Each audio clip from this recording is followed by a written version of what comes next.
Welcome to FreedomCast, a podcast dedicated to interviewing star icons and entrepreneurs who have encouraged others to become more healthy and active. My name is Ashton, and it's my pleasure to host you as we take another trip through the fitness industry. It's entertaining and informative, and I hope it makes fitness more exciting and special to you in your own fitness journey.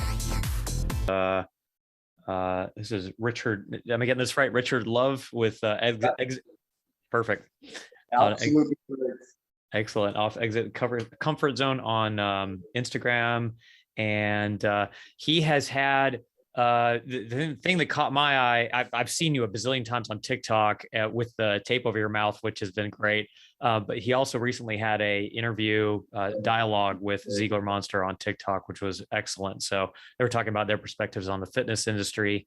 And you guys need to go watch that if you haven't already. But wanted to invite him on because he's very passionate about what he does. Something really unique, working a lot with maces. I want to talk about that a little bit. But welcome, Richard, and thanks so much for coming on the podcast. No, listen, I am so grateful to be here. I greatly appreciate your invitation, and I think that this could be a great opportunity for both of us to have a great dialogue and offer further value to whoever chooses to tune in and watch this great interview. Absolutely.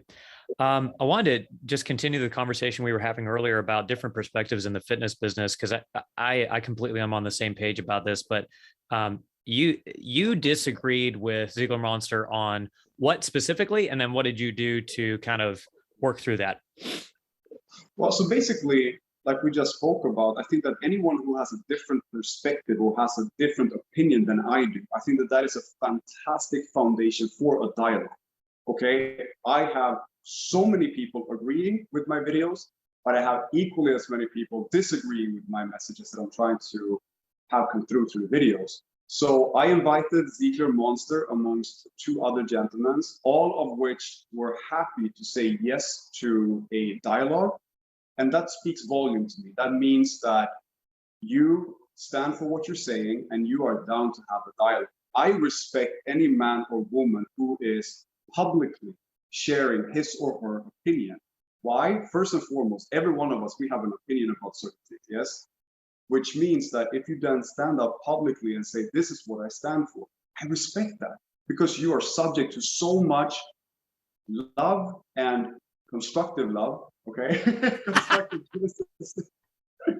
Like I just said, I don't believe that I have a hater. You know, it's impossible for people who don't know me, who don't know you, to actually know who you are and say, you know what, I don't like you. That's two completely different things from what my perspective is and my opinion compared to who I actually am. So I don't take offense. I don't feel like I have, oh my God, I put up this video right now and it's a lot of pressure.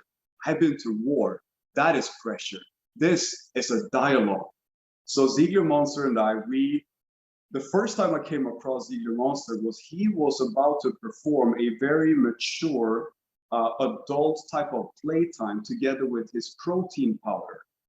Okay, in his bed there was a protein bottle container and he was getting funky with it. Okay, he was swinging his robe and that kind of stuff. So that video that we're referring to is me saying, make love to your protein powder. Okay, I don't know if you've seen that video, but it went to a point where I would never imagine it would go. I wouldn't say viral. I think viral is just like a term that many people watched it and many people have done similar type of acts of adult fun time together with the protein powder.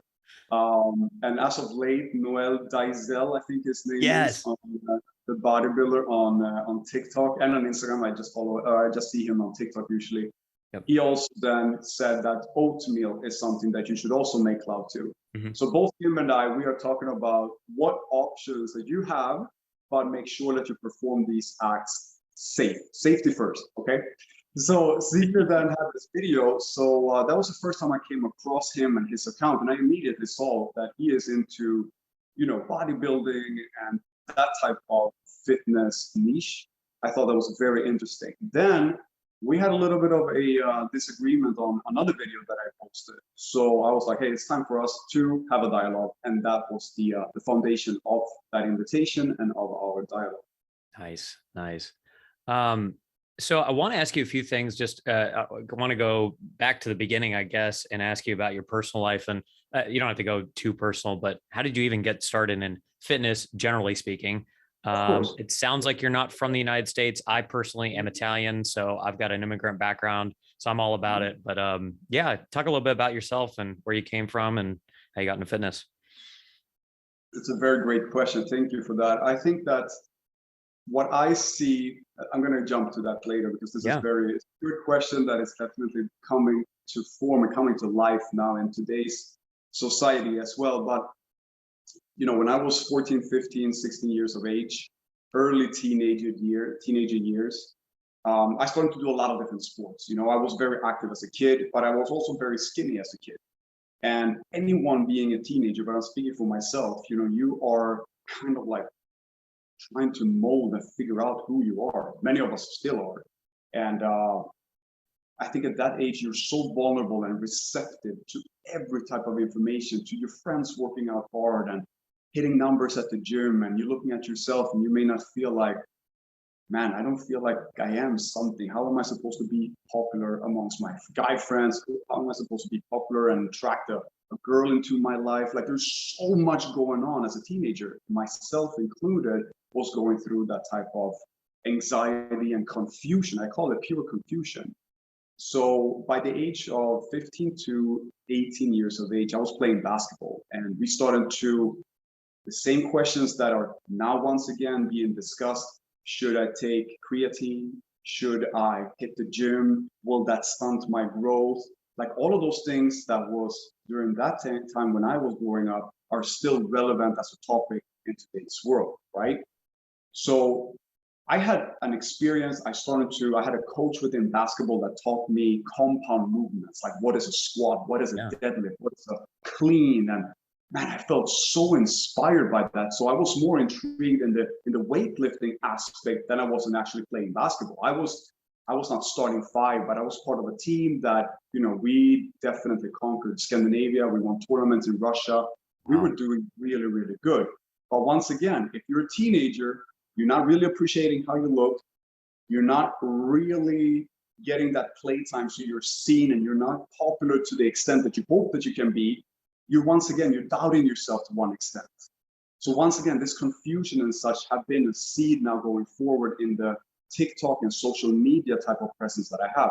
I'm going to talk about that a little bit later. To make a long story short, I went from trying many different types of sports, focusing down on basketball, but the real change in my life happened when I decided to join the military in Sweden. In Sweden, it wasn't mandatory at the time, but I told my parents and I told my coach that I wanted to do the most gruesome, challenging way I could possibly think of. And there was two things that I had an opportunity to do. Either become what is considered being kind of like a Navy SEAL, but not to that extent, obviously, because there's a much greater time spent to become a Navy SEAL, or you can become a Arctic Ranger, which definitely means exactly what you are thinking. You are above the Arctic Circle in the very, very middle part of Sweden. That day when I turned 18, we hopped on a train that is an overnight train, 17 hours, and you just go together with 300 to 320 kids in the same age of yours, and you are traveling away from Stockholm, which is the capital of Sweden, up to the very northern part of Sweden. Wow. That alone was frightening. That was my greatest step that I've ever taken outside of my comfort zone, Exit Comfort Zone being my name today. I had the most profound experience during those 15 months of my life because you were taught ways to rely on your body. You were taught ways to rely on your machine when you are food deprived, sleep deprived, when you have to carry a backpack, when you have to walk for miles and still be sharp to read and navigate on a map, for example. And there were so many times that I failed. I failed over and over again. I thought I could rely on my physique. I felt like, I'm 17, 18 years of age. I know it all, man. I've been doing stuff in the gym. I've been pushing. I know it all. I knew nothing. And our instructors and drill sergeants, they were not hard per se, because they knew that the coldness, the darkness will be the greatest lesson of each of our lives. Yeah. So I was constantly exposed to having a paradigm shift. Like we're saying, every single week, we had the opportunity to either quit or try to push through it. And when we did push through it, we came to realize like, hey, holy shit, I am capable of performing with my machine and my mind these types of hard fucking things, regardless of being sleep deprived or food deprived and barely having any access to water. What else am I capable of? So it became this constant thrive to find out what I'm made of. What is the bottom of this container? Like, what can I do?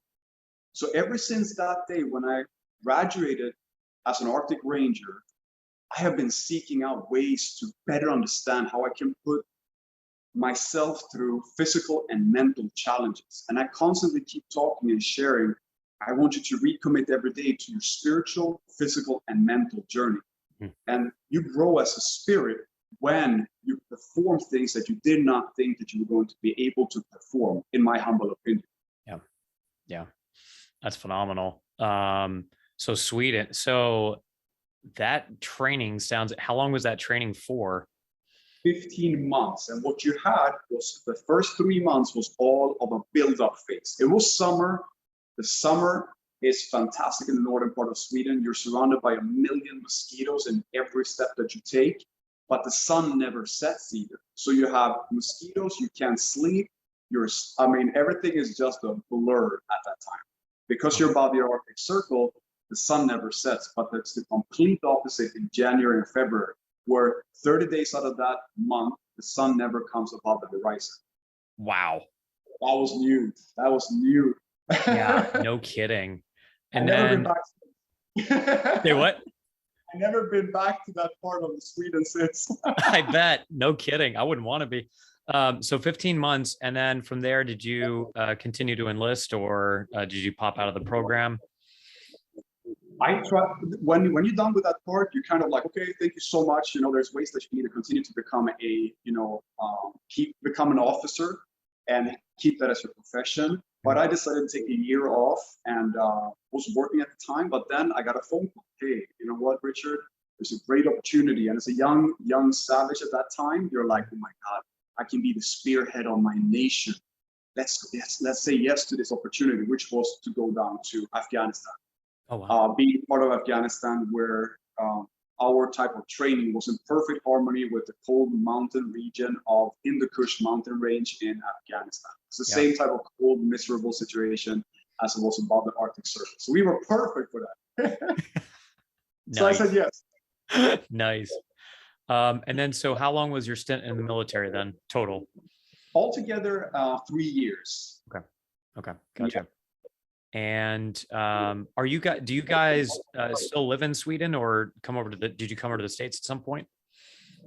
So I was living in Sweden after I decided to retire from the military, when I felt like I had enough. Yeah. And I was working regular civilian jobs, but still had this urge to constantly do like ultra marathons and, what else can I challenge my physical being existence with? So I, at that time, was very interested in becoming a CrossFit instructor. So I went to London and I got certified, and I started to coach and teach in Sweden. And I find like, hey, coaching others in a way that is kind of like different from what I've seen around me, like being inside of the gym. Okay, there's a lot of things that are different, but there's also a lot of things that are very much the same. So I was like, if everybody goes to the gym, I want to be outside. I want to do things with nature. I want to be in nature. I want to push my existence in the elements of nature. If it's cold, fuck yeah. If it's warm and hot, fuck yeah. So the reason why I now came to the United States is that I was here with two of my friends. This is exactly 13 years ago, which I can't believe. Wow. I was here kind of like celebrating together with my two friends that we had a great time in Afghanistan and whatnot. And I ran in the second or third day, I ran into a woman who is now my wife. And I said, I may not be the smartest of men, but I do know my women. And that sounds so bad, but I had dated a lot, so I knew what I was looking for. And she surpassed my expectations to the point where I was like, guys, that's it. And they were like, well, you know, mom and dad was like, oh, that's so cute. You found a little flirt when you were on vacation. No, you guys don't understand. I need to move. Like, I sold my apartment. I quit my job. I was like, I'm going for this. So to make a long story short, came over to Miami. My wife had already, she's within fitness as well, but she has been doing yoga and meditation, more about the grounding, wholesome focus on our existence. So her and I was a fantastic match, on not only on a personal level, but also fitness wise. Yeah, no kidding. Oh my goodness. And then has the business in your mind, so what you've created with Exit Comfort Zone and Savage, has that all been coming to a point where you said, let's make this official, or did the concept for that evolve after you came over to the States? That's a very good question. I think that the main thing that had that idea of exiting your comfort zone really blossom was due to the fact that I came here as an immigrant. I came here with no ID, with no bank account, with nothing. So for me to even think like, hey, I want to be a personal trainer inside of the gym, like, who the fuck are you? You know, like, can you prove that you're actually legal to be here? Not really. So it was literally like taking a huge leap of faith. And my wife and I, we took a huge risk. You know, I overstayed my visa, and, you know, if I would have been stopped by the police at that time, I would have been sent back to the cold ass Sweden. You know, so that led to, okay, if personal training is something that I want to do, it has to take place outdoors. And that was the start of that. Interesting. And so were you connected with, when you came to the United States, were you connected with a CrossFit gym and started doing your own thing? Or did you completely branch off and just say, hey, this is mine? This is mine. Okay. I felt I have to create my identity with something that I truly believe in. And for me, it was obvious. It's about doing every session outdoors in nature. And Miami offers such a brutal factor to any type of workout taking place due to the fact that it's high heat and high humidity, more or less 6 to 7 months out of the year. And we also have the ocean. We also have sand. I mean, combine that, like, anyone would be, you know, if you're not understanding the concept of what you can push your machine through, and you have all of this ability to work out outdoors with the elements, swim in the ocean. I mean, it was a perfect fit for me to be able to offer that to my clients. They were like, this is not something that we've ever seen. You know, so that was a perfect starting point to have that military background step into Miami. Yeah, absolutely. How did you getting clientele to work outside and be in incredible discomfort? It's hard enough to get folks into the gym where it's air conditioned and kind of nice environment. How in the world are you getting people outdoors, burnt, like in the sand, sweating their ass off? Like, what does that look like for you? That is a very good question. And it was not easy. It was not easy. But my wife guided me so perfectly. Literally, we considered being a military operation, meaning we strategically looked up what are the type of clients that we want to have. And obviously, we don't want to have a person necessarily who is only, quote unquote, focused on his or her appearance.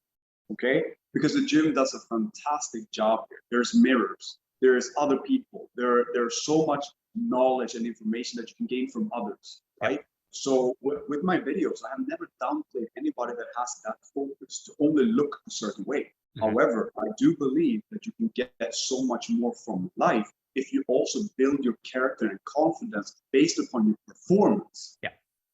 Based upon, hey, I can look back and realize, like, I am capable of performing so much with my machine. I can run a 5K. I can lift 400 pounds. I can pull up my body with 20 times in a pull-up. There's so much that I can do, which I think adds so much value and appreciation for this machine and our existence. So with that being said, the question was, how did I then attract clients? Well, we did a military operation breaking down, like, who would we like to have? who is the perfect client, who can afford our services, because we wanted to put ourselves in a very high type of value cost per session. So we saw what area on Miami Beach majority of people live, and I placed myself. Okay, I ran without a shirt. I ran without a shirt at 6 a.m. in the morning, being exposed to people living in that area who are thinking, who is this guy? You know, and then sharing, hey, my name is Richard Love. I am a personal trainer. Oh my God, I would like to have your number. You know what? At this time, I am fully booked. Okay, I am fully booked. I didn't have one single person as a client.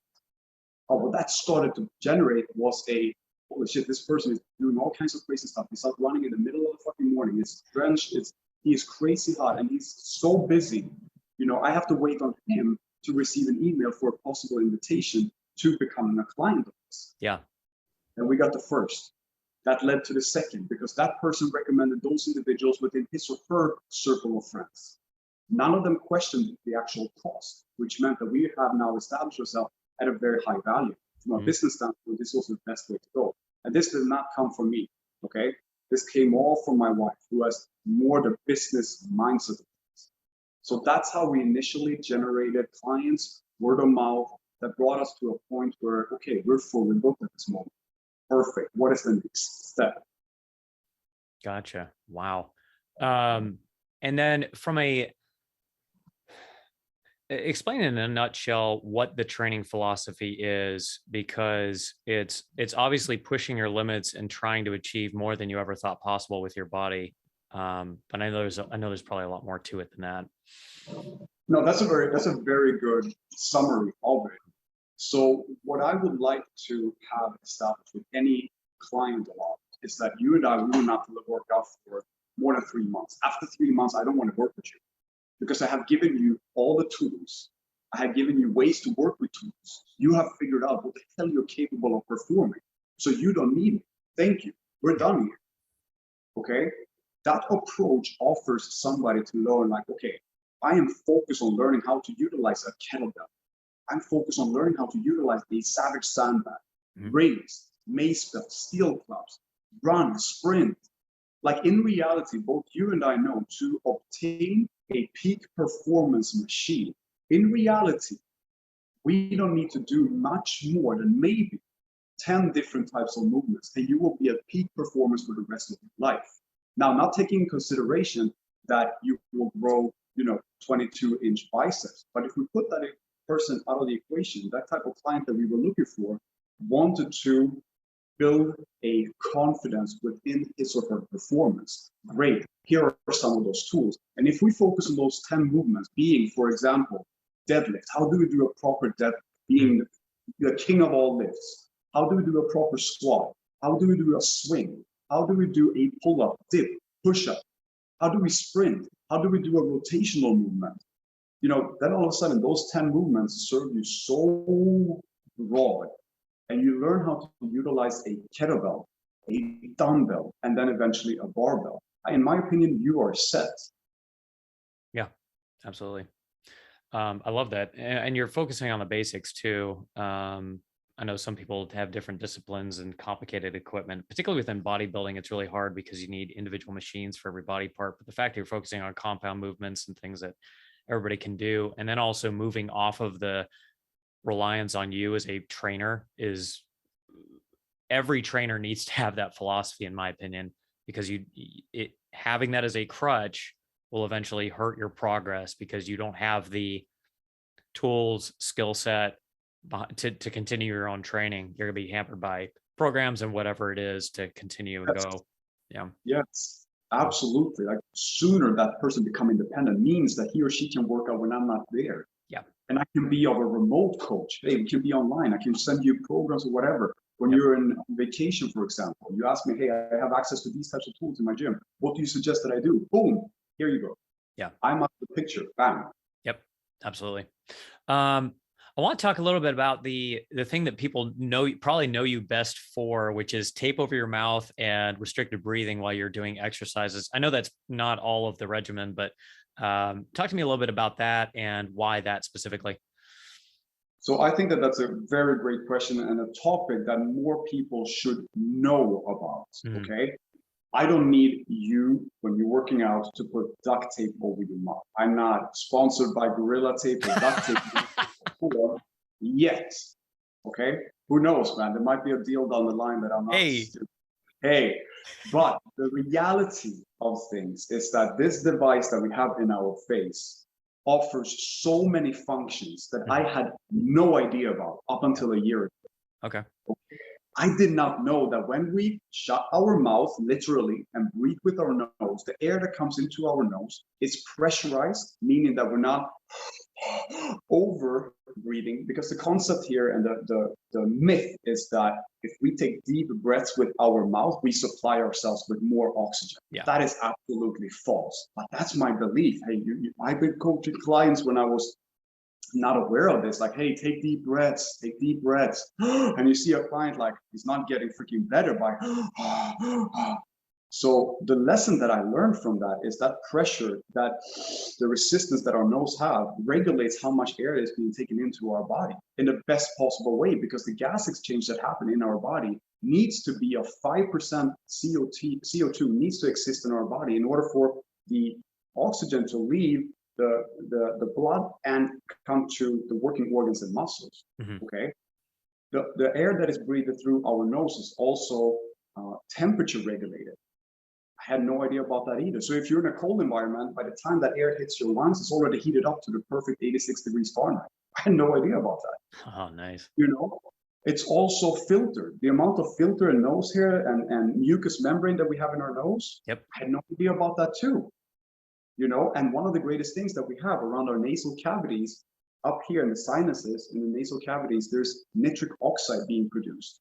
Okay, so when we inhale through our nose, we have nitric oxide coming into our body, which work as a dilator, which opens up our airways and blood vessels, which means that our heart doesn't need to pump out as hard blood through our veins, because now it's already expanded and oxygen is being supplied to our body and muscles and organs in a much faster and more efficient way than breathing through our mouth. Like, for example, when you and I are talking, I feel, that's what I've been drinking 3 times, my mouth is dry. Yeah. You know, but you who are sitting there perfectly just asking a few great questions with perfect timing, your mouth is perfectly moisturized already because you're breathing through your nose. Right. So that was a great aspect that I learned. But I also learned the importance of having nasal breathing taking place when we are sleeping to optimize our recovery. Many of us, we're waking up with dry mouth. We are going to the restroom 4 times during the night, or we wake up either by ourselves, realizing that we're snoring, or we have our significant other being like, hey, you're snoring, turn over. I mean, everyone is breathing with our mouth, especially when we sleep, and we do not get proper amount of sleep when we do that. We don't get to that deep state of recovery sleep that we so need to have. And there's ways that you can assure proper nasal breathing. There's something called sleep tape nowadays that was on Shark, which is a small little adhesive strip that you add to your lips, and that prevents you basically from dropping your mouth. But you can open up your mouth if you so need to take a deep breath of air. But that have changed my game completely. So I attained the knowledge, which was through a book called Breath by James Nestor. I was like, this I have to put into practice when I work out this way. So I started to do it, put the tape, because I wanted to find the most intimidating thing that I could think of. So I had to force myself to nasal breathe. So I wasn't, you know, trying to breathe with my mouth and my nose at the same time. No, duct tape over my mouth. Perfect. The reason why I did that in the videos as well was to raise an awareness. Why are you wearing duct tape? Well, my friend, here are 5 reasons. Once again, sharing the knowledge that I have attained, not forcing anybody to put duct tape over the mouth, but at least we have an awareness. And it's not something that I came up. It's not a new trend. This guy is, I mean, I look stupid. I look absolutely crazy having duct tape and swinging a mace belt. Of course, people will be like, what the F is this guy doing? Look at this fool. Perfect. Now we have a dialogue. Why am I wearing a duct tape? And that person is like, you know what? If 1% out of 100 is like, I'm going to shut my mouth and I'm going to focus on nasal breathing a little bit more throughout the day, but especially at night, I have won. I won. I was able to influence one person in one positive. Solid. Yeah. I take the heat. I take the heat. Okay. Let me put the duct tape on and do all kinds of crazy stuff and have all people be like, what is going on with this guy? Perfect. Let's have a dialogue. I'm all about the dialogue. I love that. I love that the fact that you're focusing on just changing that one person's life, because that's all that matters. You mean you're going to, even a trainer of any type is going to go through thousands and thousands of people. They're going to go back to their old habits, but it's the one or the two people that stay consistent that you've actually changed for a lifetime, that it makes all the difference. So I absolutely love that philosophy. That's, more people should have that philosophy. Thank you. Yeah. Talk a little bit about the mace bells too, because that's a real, it's not a new thing, but it's definitely a novelty within the fitness industry, and not a lot of people use them right now. So I see them a lot. There's a gentleman, another gentleman that I was going to have on the podcast that does almost exclusive work with that. But can maces be used as a full body movement, or would you even substitute it for full body movements instead of compound movements? How do you use them in training? So that's a very good question, Ashton. I think that one of the greatest things that we have to focus on here is that whenever I use steel clubs, mace belts, sandbags, gymnastic rings, I do it primarily because I don't work out inside of a gym. I want to be completely away from a gym environment. Yeah. Okay, nothing against gym environments whatsoever. I've said that to you before, but I also say that in my videos. I want each and every one of you to have as broad of an understanding of what you can put your machine and your vessel through. Yeah. So if you go to the gym, I definitely highlight the importance of learning how to do a proper deadlift, squat, bench press, and if you have access to a pull-up or a dip bar, learn how to do those movements, and you are set for a long time from a strength foundation perspective. Now, when working out outside, it's not either or. I'm not saying, for example, that, hey, a mace belt is the only tool that you need, or a sandbag is the only tool that you need. But that's work for me. This is exactly the type of tools that I'm working with. So I definitely do compound movements together with our Savage sandbags, squats, deadlifts, over the shoulder, hang cleans to shoulder squat. I mean, it's brutal to do that with 170 pound, like man almost, right? But the mace belts for me have been a fantastic strength and conditioning tool. Okay, from a mobility standpoint, I was very like tight up on my shoulders, and my lats have always been super tight because I do a lot of pull-ups and whatnot. But what the mace belt have done is open up the range of motion here. Yeah. Yep. So all of a sudden, I'm swinging a weapon-looking ancient tool around my body, and people are of course going to feel like, "What the hell is this guy doing?" And add the black duct tape on top of that, and you have a complete fool in many people's opinion. I take it. I'll be the fool to raise the dialogue. Anyways. What I like about mace belt training and steel club training is that it works your body in the transverse plane. I oftentimes don't do movements that is transverse, right? In the transverse plane. There's oftentimes sagittal and frontal plane, and that's it. You know, that's why I want people to realize, like, hey, don't be so linear in your focus. You are a machine. Consider it to be, you're a human being. Consider it to be one of the most advanced creature in the world. Let's put that body to work, So mace belts definitely serves a great function for me from a strength and conditioning standpoint, and from an increased mobility standpoint as well. So for those of you who are listening to this podcast, one of our very best friends is a physical therapist, and he's one of the best in North Carolina. And I can tell you for a fact what Richard just said is extremely important, because when you're doing compound movements, squat, bench, deadlift, there is a range of motion that is linear, not side to side, that you need that side to side movement to stabilize core muscles, to develop other parts of your body that can fail if you just do squat, bench, deadlift. It is extremely important from a injury standpoint, and just reinforcing those not only stabilize the muscle, but other muscles you don't normally work out. So love that you're focusing on other kinds of movement. What else can people do? I mean, you mentioned sandbags, you mentioned maces. What other kinds of side to side stuff? I'm sorry, what other kinds of side to side? What are the kinds of side to side movements that involve implements or not that can people do and incorporate into their training? Okay, so I fell in love with using resistance band. I mean, with the progressive overload in each repetition, it's so, the weight, the footprint of a resistance band, and the easy way of taking that with you wherever you are and doing a movement that can be, in my humble opinion, Ashton, one of the greatest, this is a side note right here, but I love talking a lot.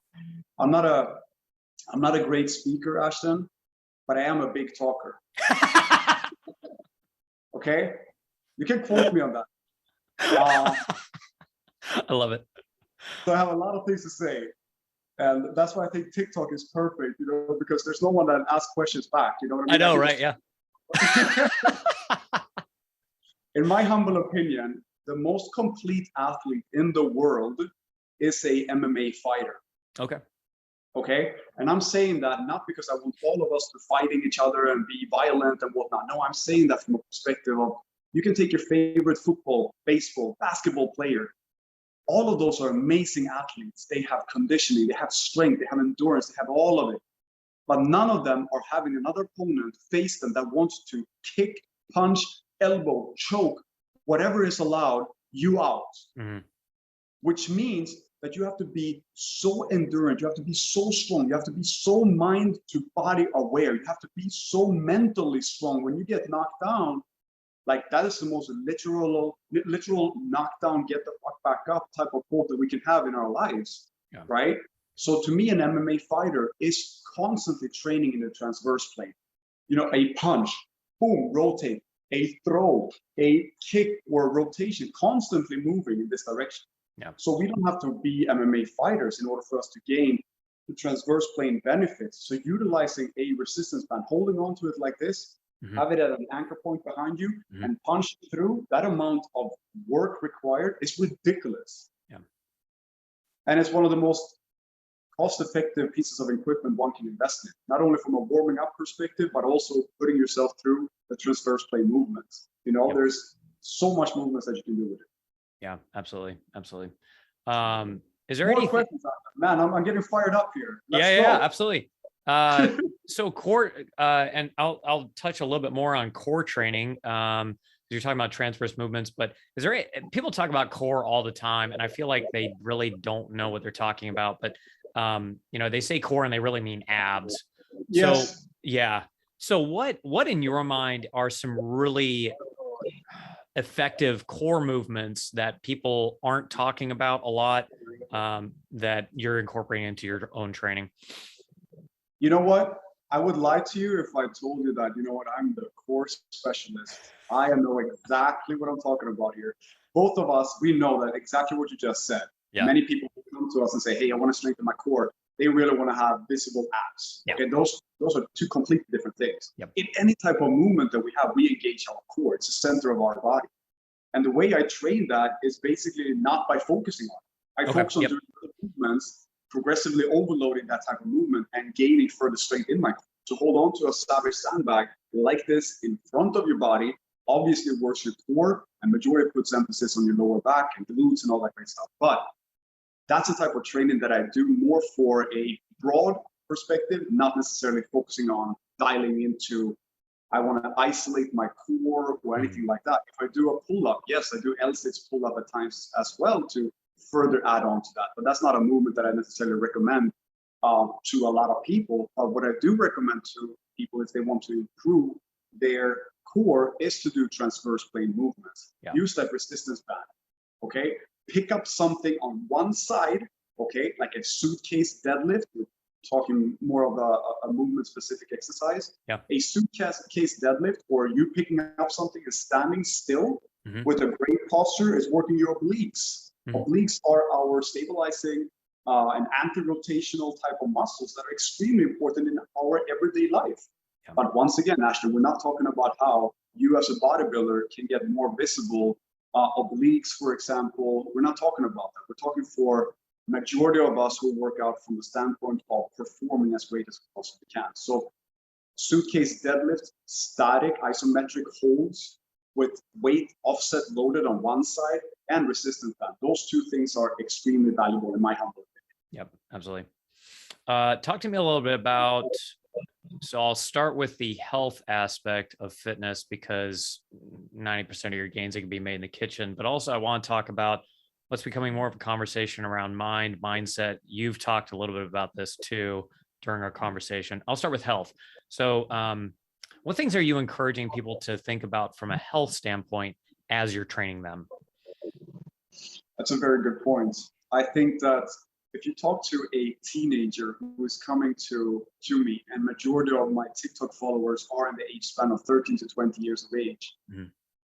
And just like to tie in what we initially started to talk about when I first stepped into fitness and how I felt so confused. You know, I wanted to become big, but I also wanted to be able to perform. And I didn't like how I looked, and I wanted to attract a significant other in my life. Mm-hmm. The same confusion exists today times 100 in my humble opinion. Yeah. Because I didn't have Instagram. I didn't have Facebook. I didn't even have this device that we're using right now. Yeah. There was none of that, which means that the only one that I could have pressure from were the few other people that I saw that was older than me. That's it.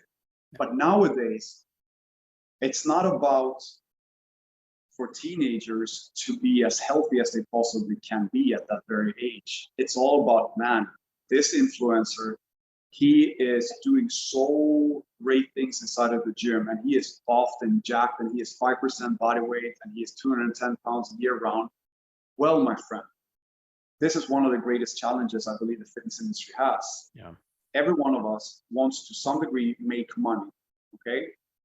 And majority of us who are, I'm not saying that I'm an influencer. I'm the first one, Ashton, to say that I'm absolutely nobody. I'm just sharing my perspective and my experience, and I'm not looking to be famous in any shape or form. But whenever somebody is inviting me to a podcast like yourself, Ashton, I want to say yes, because there was a time when I was at a much lower following number, and I was reaching out to people asking if I could be part of their podcast, and everyone said no, or there were crickets.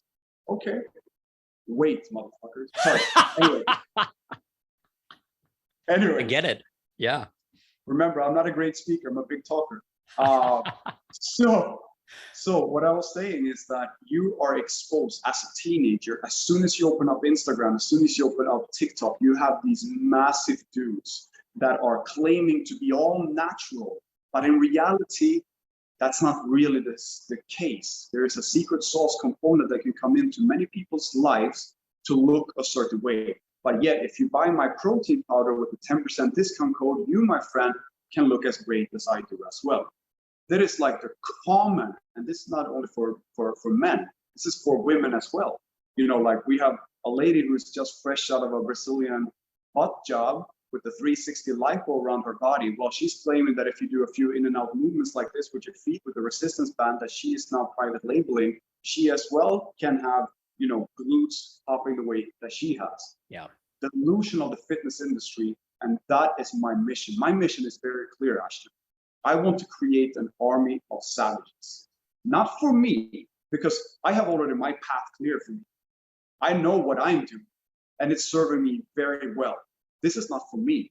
Put me out of the equation and focus on the savages, the young savages that are coming. So when I'm done, when I'm gone, I have created an army of savages that can create an army of savages themselves. So all of a sudden, Ashton, we have generational savagery taking place. That to me is so fucking sexy. Rather than me being, you know what? I just created my own protein powder, bro. It's called Swedish Moose Balls, and it will give you the greatest of pumps. It will give you tremendous six-pack, and it would have you attract every single lady out there. I mean, come on. Is this the level that we actually operate the entire industry based upon? Yeah. Yes, it is. That's the scary part. Yeah. So as a teenager, man, your question was, that was 10 minutes ago, you asked that question. Now coming back to it, I think from a health component, I want to first of all have a paradigm shift take place as often as you can. So if we have a session where I tailor my session to be of high volume type of training, I like to see, for example, like if we're having a kettlebell, we have a pair of rings and we have a mace belt. Great, we're going to do 100 reps of each and every one of those stations. The first reaction in one of our clients or anyone who's watching my video is like, that is a lot of fucking reps. Yes, it is. Halfway through that session, you, my client, and I myself are questioning, am I actually going to be able to perform this session or am I not? Yeah. Great. That's the first fucking obstacle we want to get to, because now you start doubting yourself. Perfect. Without that doubt, you are just going in and getting that pump, or you're just doing a maintenance type of workout. And that is perfectly fine. I have those days as well where I'm like, you know, it's better to do something than be on my couch at this moment. Absolutely. But when I have an fucking opportunity to maximize on my spiritual, mental, and physical aspect of my existence, a high volume session is my fucking #1 secret sauce that I jump into. Because halfway into it, I doubt. So taking one step closer towards that end goal, I have a paradigm shift. Holy shit, I did all of these 300 repetitions. Holy shit. All of a sudden, I grow as a spirit as well. Mm-hmm. I love that.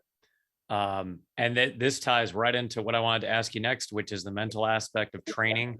It's the biggest component in my mind to getting through and grinding out not only reps, but actually getting up and doing the work. How important is that? And how do you train it to get it rock solid and as you describe it, savage? Actually, you're a fantastic podcast host, man. I hope that this podcast and you completely blow up, where you have amazing guests. Don't forget about us small people in the future, okay? Remember this dialogue. I really appreciate this opportunity. Yeah. And I think you ask fantastic questions. I think one of the greatest things that we are suffering with right now, like you say, many people they're challenged, they're feeling depressed, you know, and to jump onto your phone and see that I'm not doing anything, and yet I'm bombarded with this image of people who are already maxing out 500-600 pound deadlifts, which is now the normal. Right. If you actually not deadlifting 500 pounds, who the fuck are you? Yeah. You know what I mean? Or if you're not having a 6-pack abs, or if you're not an influencer with 2 million followers, who the fuck are you? Yeah. So that step of me actually doing something of very positive impact on my life, it's so big, it becomes like such a, I'll do it later. And if you, in my humble opinion, if you base your goals on how you will look, like I'm going to look a certain way, I don't think that you will ever be satisfied. I think that you will always chase a little bit lower body fat percentage, a little bit more popping veins. Yeah. And that, to me, is a very detrimental path, because then all of a sudden you're comparing yourself once again with this illusion of people who are on secret sauce that are not naturally obtaining their physique without, you know, some secret sauce in their lives. Yeah. And anyone who is a bodybuilder, I mean, the dedication that he or she has in order for them to perform their desired outcome, I have never said anything about that. I admire the focus and discipline. I admire. But if you're fucking transparent with what you are doing and taking, like Noel Dicel is, guys, this physique is not naturally obtained. Bro, you're a god in my opinion. Yeah. You're publicly leading mankind forward away from what it has been. Oh no, bro, you don't have to think about, you know, any performance enhancing drug. All you have to do is buy my nutritional program, and you're going to be eating white rice, ground beef, ground turkey, asparagus, and a few protein shakes, bro. And by the way, I have a 10% discount code. I mean, that is, Ashton, that is, once again, that is the norm. Yeah. So in my humble opinion, if you first and foremost validate why do you have a goal, what type of change do you want to have occur in your life, and why? What is your why? What is your why? And if that why is solely to look a certain way, you will fail. Yeah. It will last January out, and then February comes around. You know what? I got busy with work. But if your why is more of a foundation for you as identifying yourself with a performance-based goal, for example, that you constantly obtain, and your progression is so much more based on performance, you're never going to quit, because you become addicted to seek out more within yourself, in my humble opinion. Yeah, absolutely. And that performance that leads, sorry to interrupt you, Ashton, but I have much more to say. I think that also leads to another important question that I'm letting you ask me right now. Yeah. What is up with like motivation? What if I don't feel motivated? Right. I think the number one thing, Ashton, that everyone should understand is that we cannot rely on any desired outcome based upon how we feel. Motivated is a sensation. I feel motivated. Yeah. I feel energized. I feel tired. I feel angry. I feel sad. I feel happy. That comes and that goes constantly throughout the day. Once again, if your goal is so meaningful to you, You won't have anything fucking stop that. Oh, it's a little bit cold outside. Who gives a fuck?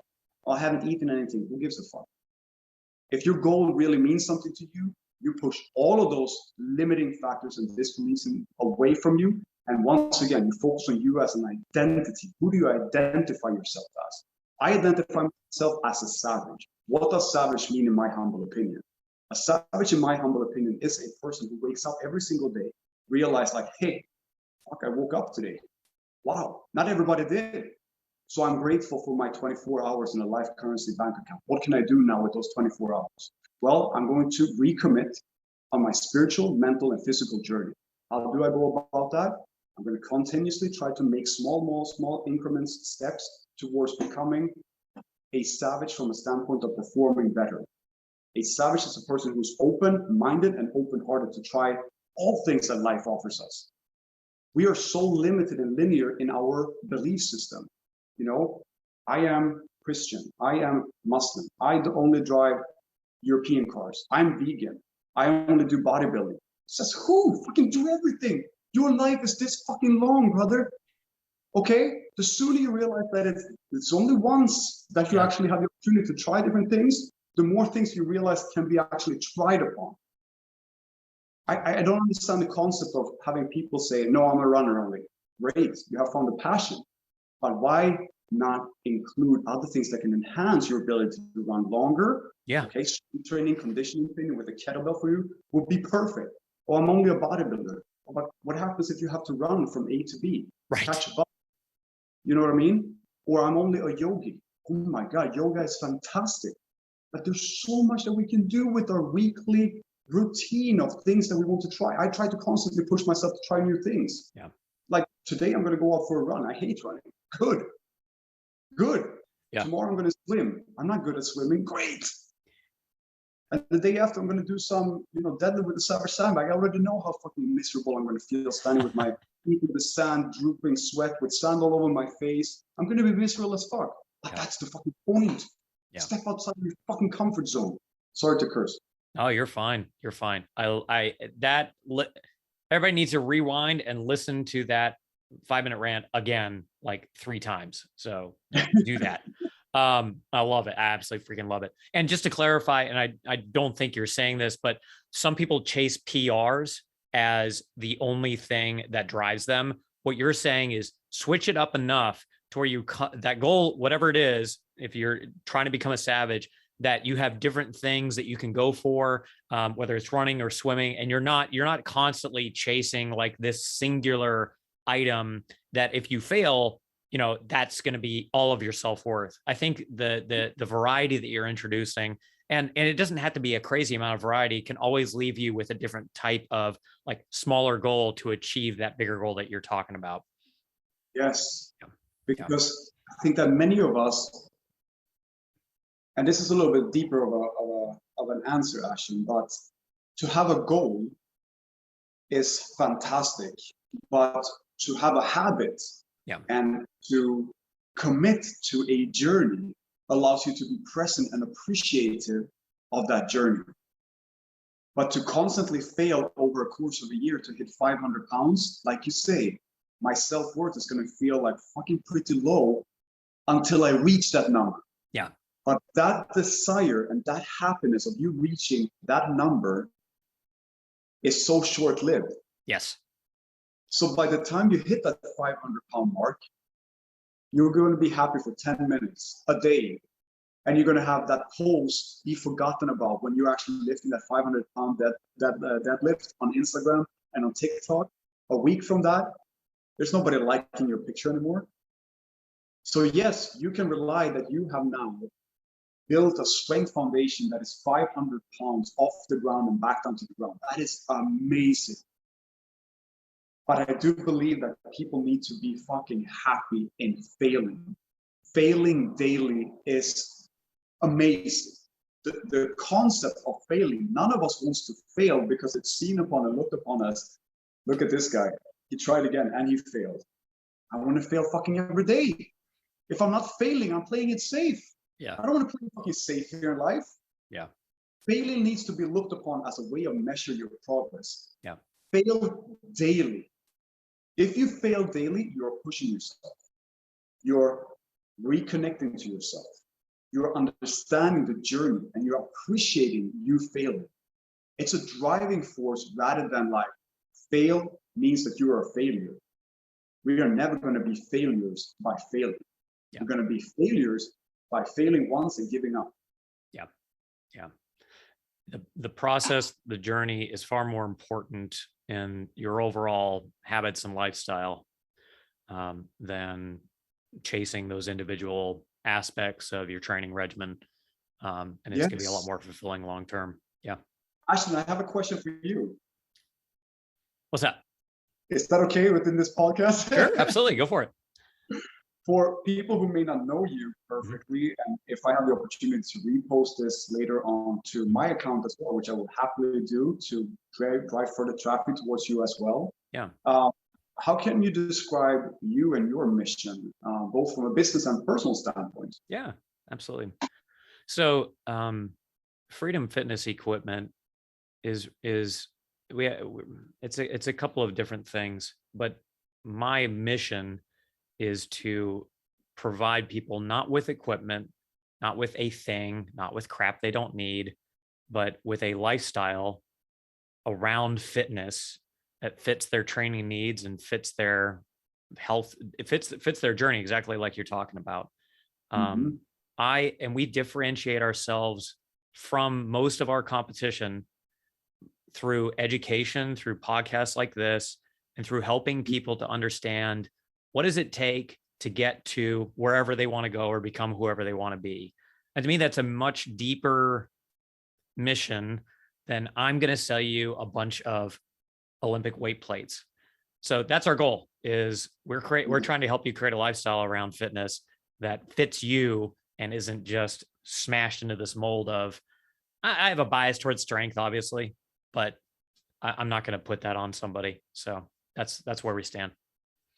Yeah. I think that's a beautiful mission. And I think that more now than ever before, due to the pandemic and the closing of gyms and whatnot, the one thing that people had to do, and a personality that needs to be added, was to be adaptable. All of us need to be adaptable. We haven't necessarily been needing to be adaptable because the gyms are always open, and then all of a sudden you're closed. Okay. And you come to realize, like, hey, strength equipment, if I can have strength equipment, and at that time when you thought about it back before pre-pandemic or during the initial phase, you were already too late. There was no equipment available to you. Yeah. Oh, yeah, exactly. I mean, there was nothing. That's actually when we also launched our Savage sandbags, because it was something that we could easily get our hands on. It's shipped flat, vacuum sealed to our clients, and then they filled it up at Home Depot or the beach, for example. So it was a perfect alignment to offer something that wasn't available to that same extent. Nice. But I think to be adaptable and to have your own access to the gym and gym equipment is now more than ever in very high demand. Yeah, I completely agree. We've got a big contingent of home gym owners that still come in. We're trying to reach out to more commercial facilities, but even with commercial facilities, there are so many commercial facilities that, in my opinion, underutilize space, training needs. They get stuff because it's new and it's shiny, and that's all fine, but it's really not. What is your, if you listen, one of our previous podcasts was with a gentleman named Joe. He runs Unleashed Strength in Manassas, Virginia. He's created a culture around specifically powerlifting, but just, the gym culture generally. It's very healthy and very good, and it's humble.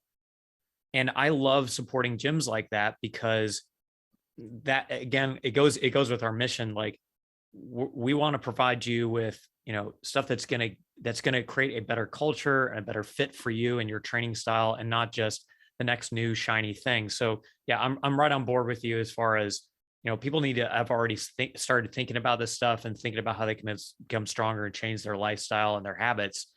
And I think gyms that embrace lifestyle and culture changes are much more effective and much more attractive to people than, I'll say that, I'll throw them under the bus, Planet Fitness, which is, just get in, go out, and that's all there is to it. So yeah, I'm around the same page with you. I greatly appreciate that mission, Ashton. And like you said initially, when I asked you, you said that I'm very biased to offering a lifestyle surrounding gaining strength. Yeah. And I think that that's a misconception that so many of us currently have.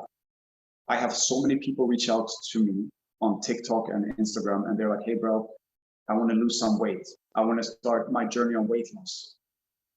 And of course, you have your favorite influencer offering you advice on how to macro count and how to be on a caloric deficit and all of that to obtain your goals and such.